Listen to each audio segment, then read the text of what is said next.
Num dia qualquer, em meio ao calor, ao trânsito e à pressa de todo mundo, uma senhora caiu na calçada e ninguém parou.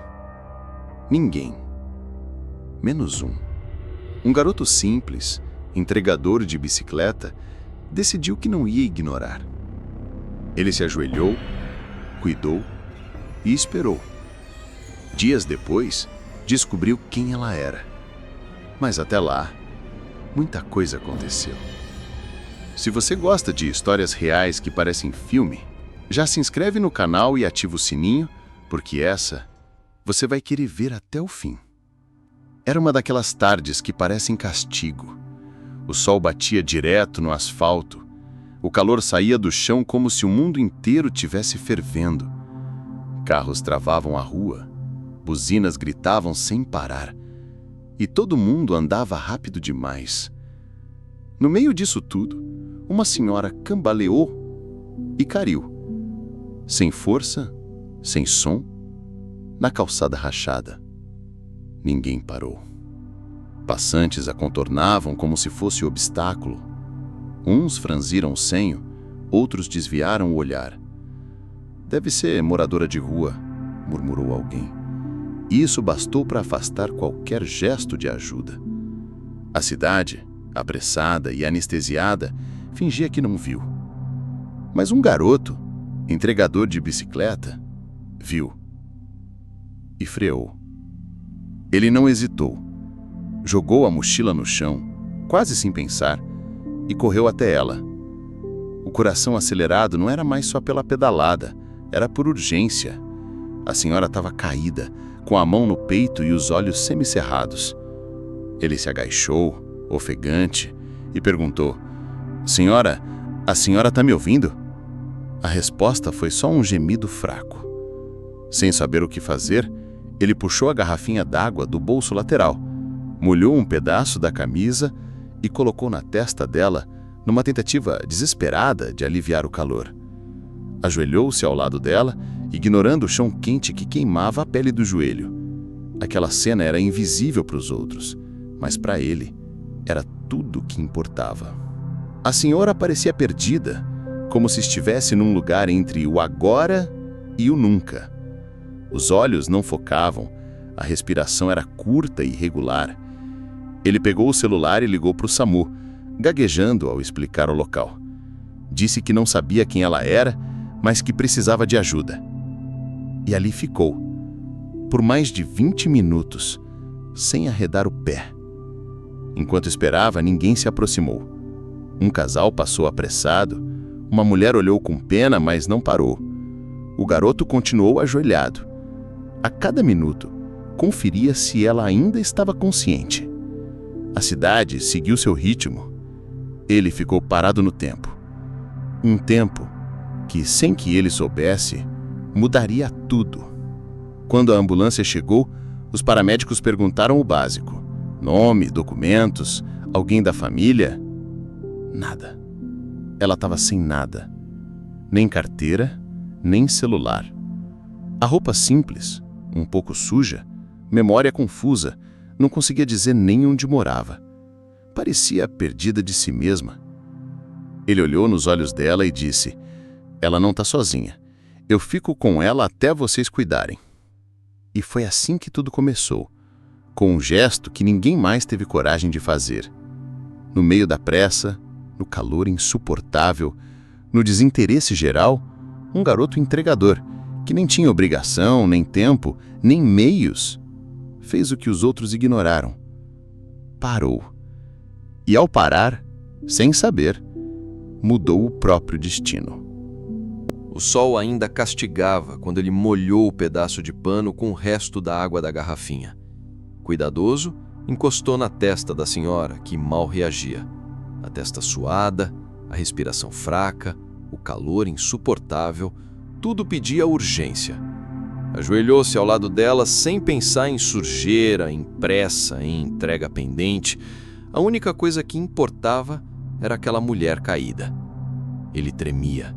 Tinha medo de estar fazendo errado, medo de não estar ajudando como devia.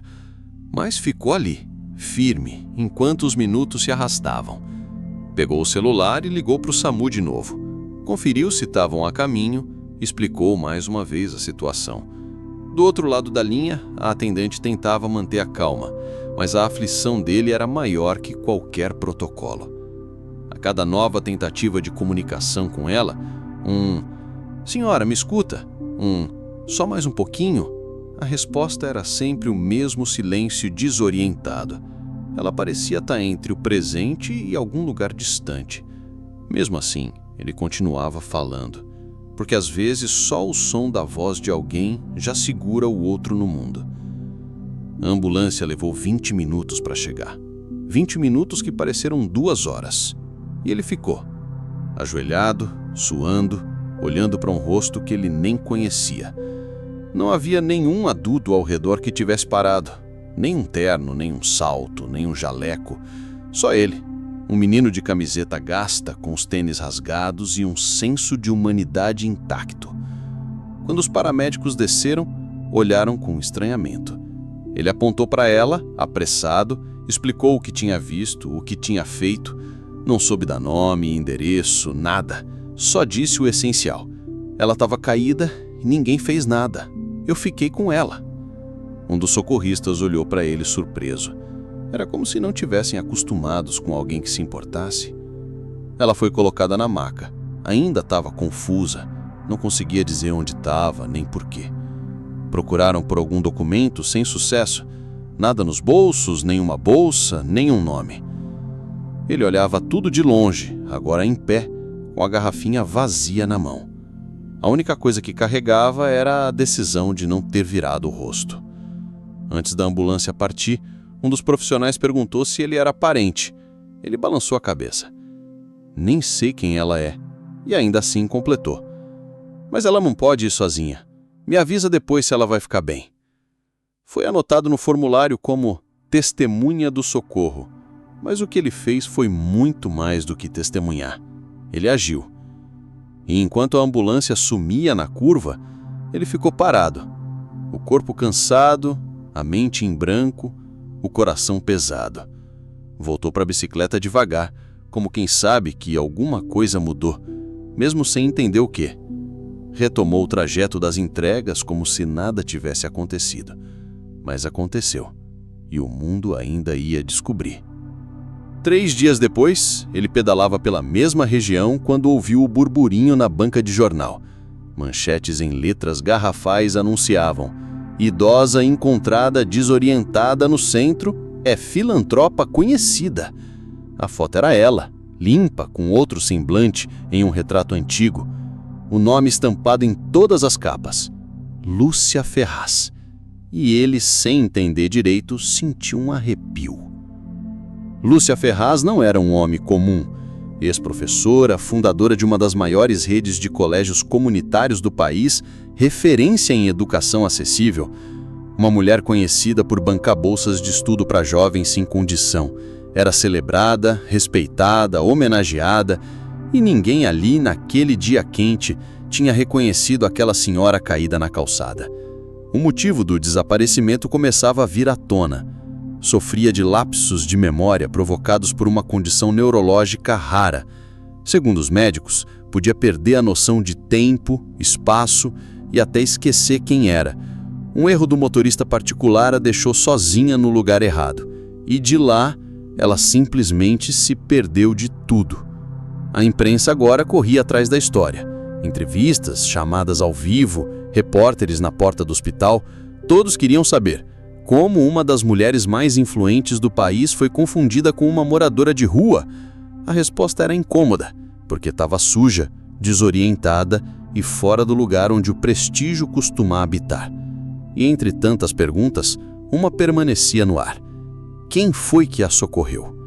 A matéria mencionava um jovem desconhecido de bicicleta que chamou o resgate, mas ninguém sabia quem era. Nenhuma câmera havia registrado o rosto dele com clareza, só sabiam que alguém havia parado e que sem esse alguém, o desfecho poderia ter sido outro. Ele, por sua vez, não fazia ideia do que estava acontecendo. Continuava trabalhando, entregando lanches e pedidos, como sempre. Não leu a reportagem completa. Achou curioso, mas seguiu com a vida. Não ligou os pontos? Ainda não. A senhora que ele ajudou tinha um nome, tinha uma história, e o mundo agora a redescobria. As imagens da câmera de segurança de uma loja próxima mostravam a cena dele ajoelhado ao lado dela. O vídeo viralizou. Nas redes começou a circular com a legenda: herói anônimo socorre idosa sem saber quem ela era. Mas ele ainda não sabia que era sobre ele.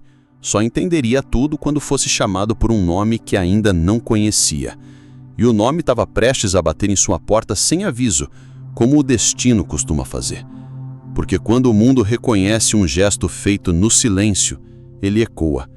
Às vezes demora, às vezes vem por caminhos inesperados. E nesse caso, vinha na forma de uma porta que se abriria em breve, revelando quem ele havia realmente ajudado. Enquanto ela vagava sem rumo por horas, a família já estava em desespero. Os filhos haviam acionado a polícia, divulgado fotos nas redes sociais, distribuído cartazes nos bairros por onde ela costumava passar. Hospitais foram vasculhados, delegacias checadas, aplicativos de rastreio ativados, nada. Lúcia Ferraz parecia ter evaporado do mundo. E cada hora sem notícia era uma faca no peito dos familiares. O motorista, em choque, disse que achou que ela havia entrado no prédio. Um erro de segundos, um mal-entendido simples. E o caos se instaurou.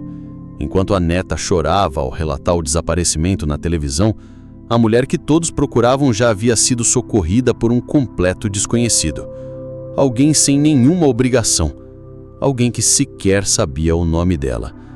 Naquela tarde abafada, enquanto a cidade ignorava o corpo estirado no chão, um garoto que nunca tinha ouvido falar em Lúcia Ferraz fez o que ninguém mais fez. Não era da família, não tinha status, influência, nenhum laço, mas teve presença. E isso vale mais do que sobrenome famoso. Quando todos procuravam alguém importante, ele viu uma senhora vulnerável. E essa diferença muda tudo. Ele não viu uma filântropa, não viu uma figura de manchete, viu só uma mulher caída, com dor no peito e expressão de pânico. E foi ali, nesse gesto simples, que ele mostrou mais humanidade do que todos os que passaram apressados, com a desculpa de não posso me envolver. Ele se envolveu com o coração, com a atitude, com a coragem de quem ainda sente. A família, ao descobrir o resgate, tentou entender quem era o jovem que a ajudou. Os médicos do hospital relataram que ele ficou até a chegada da ambulância, mas que saiu em silêncio, sem esperar por agradecimento. Ninguém soube dizer seu nome, apenas que era jovem, magro, com uniforme de entregador e uma expressão de quem não fazia ideia do que tinha feito. Os filhos ficaram comovidos, mas frustrados. Como agradecer alguém que sumiu na multidão? Como encontrar um rosto que não queria ser visto? As câmeras mostravam só flashes, movimentos, nenhum nome. Apenas a imagem de um rapaz ajoelhado ao lado da mãe deles. E foi ali, naquela imagem congelada, que reconheceram o verdadeiro milagre. A neta, ao ver o vídeo, disse entre lágrimas: "Esse menino segurou a mão da minha avó quando ninguém mais quis chegar perto." Essa frase rodou as redes sociais, e com ela cresceu o desejo coletivo de encontrar o garoto, não só pela gratidão, mas pela simbologia. Ele havia feito o que muitos adultos não fizeram.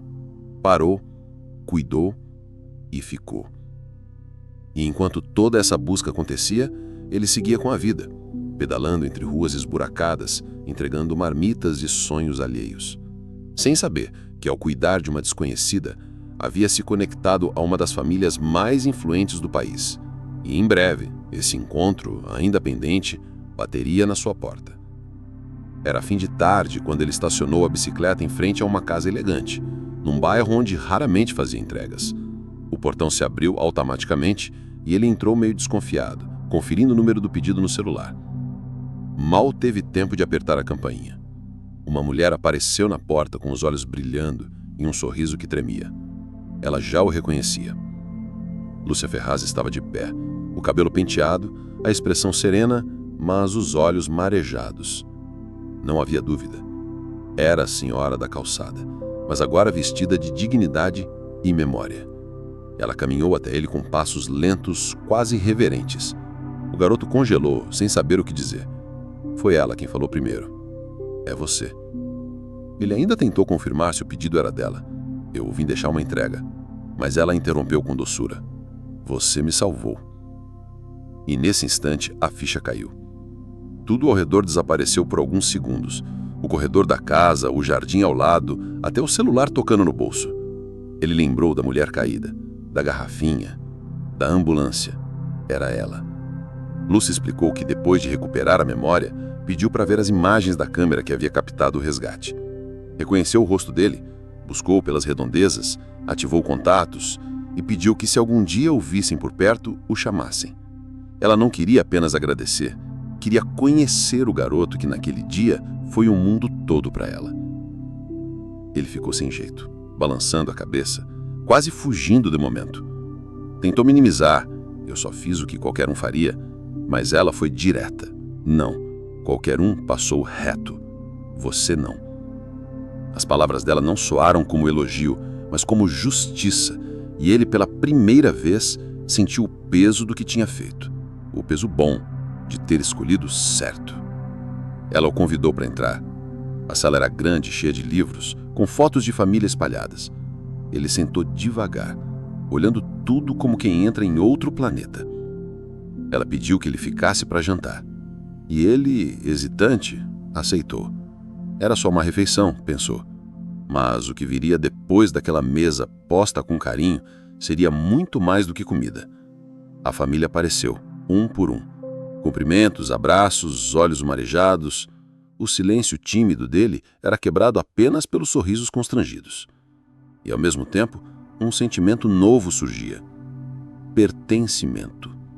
Não era só uma visita. Era como se o destino o tivesse colocado ali por uma razão que ele ainda não entendia por completo.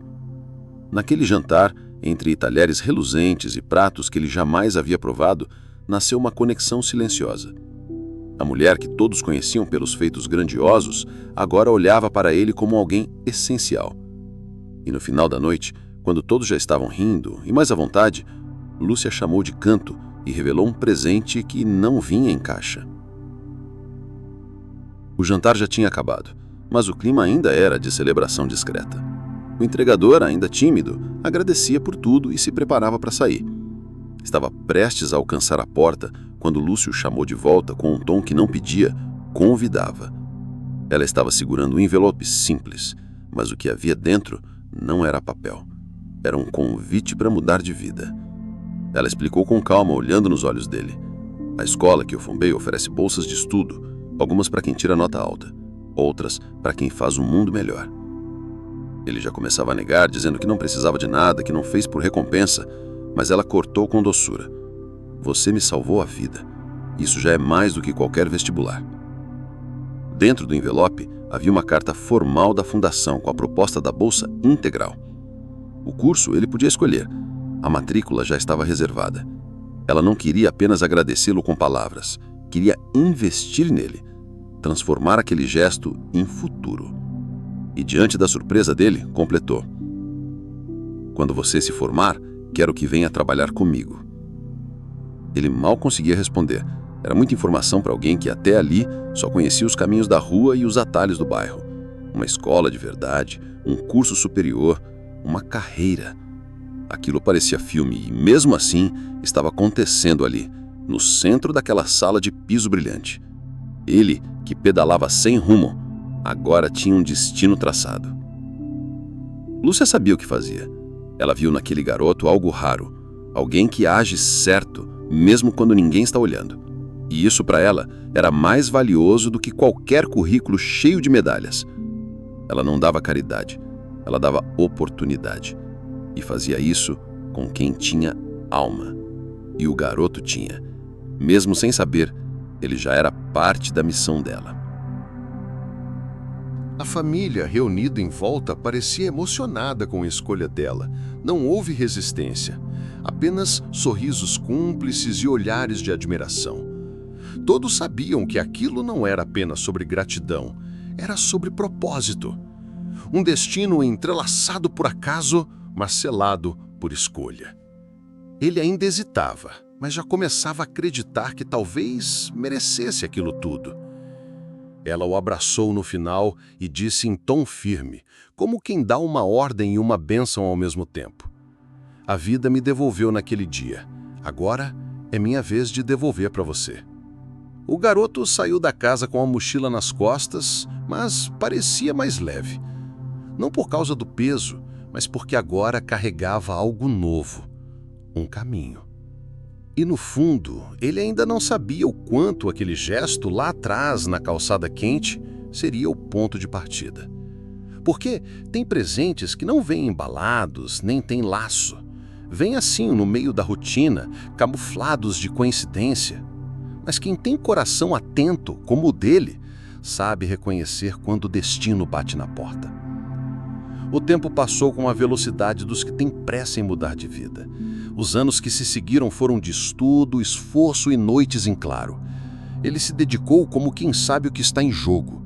Não era só um diploma, era a chance de honrar a confiança de alguém que acreditou nele quando ninguém mais via. E isso, para ele, valia mais que qualquer salário. Escolheu o curso de Direito, não por glamour, mas porque queria entender as regras do mundo e aprender a mudá-las por dentro. Passou dificuldades, sim. Dividia o tempo entre os livros e pequenos trabalhos, mas nunca reclamou. Aquele garoto da bicicleta continuava ali, firme, determinado, grato. Só que agora andava de cabeça erguida e mochila cheia de sonhos. Lúcia acompanhava tudo de perto.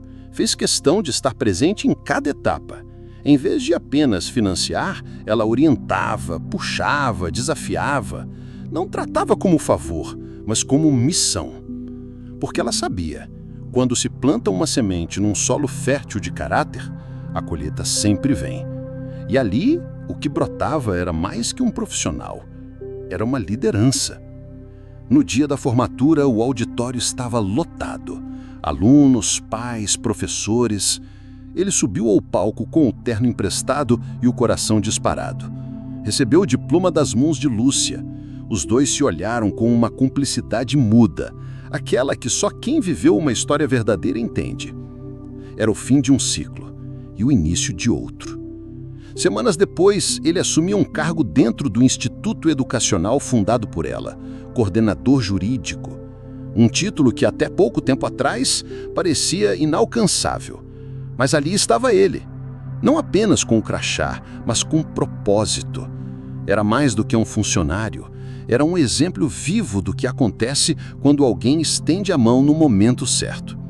Na formatura dos novos bolsistas, ele foi convidado a discursar.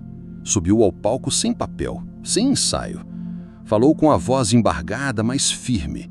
Contou sua história e finalizou dizendo: "Não foi só ela que foi encontrada naquele dia. Eu também fui, pela vida." O auditório, em silêncio absoluto, entendeu o peso daquelas palavras. Os aplausos vieram, demorados e emocionados. Alguns choravam, outros sorriam com os olhos marejados. Era mais do que um discurso bonito, era uma história real. Uma história de como um ato de humanidade num dia comum pode mudar destinos e de como alguém comum pode se tornar extraordinário simplesmente por não virar o rosto. E assim, o garoto que um dia segurou a mão de uma senhora caída na calçada, agora segurava microfones, decisões e projetos. Ele era prova de que o mundo muda quando alguém decide parar. Quando alguém diz, ela não está sozinha.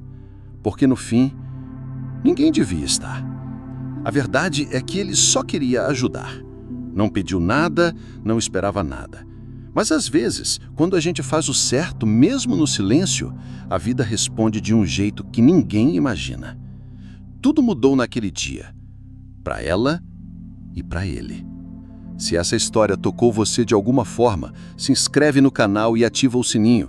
Tem muito mais vindo aí.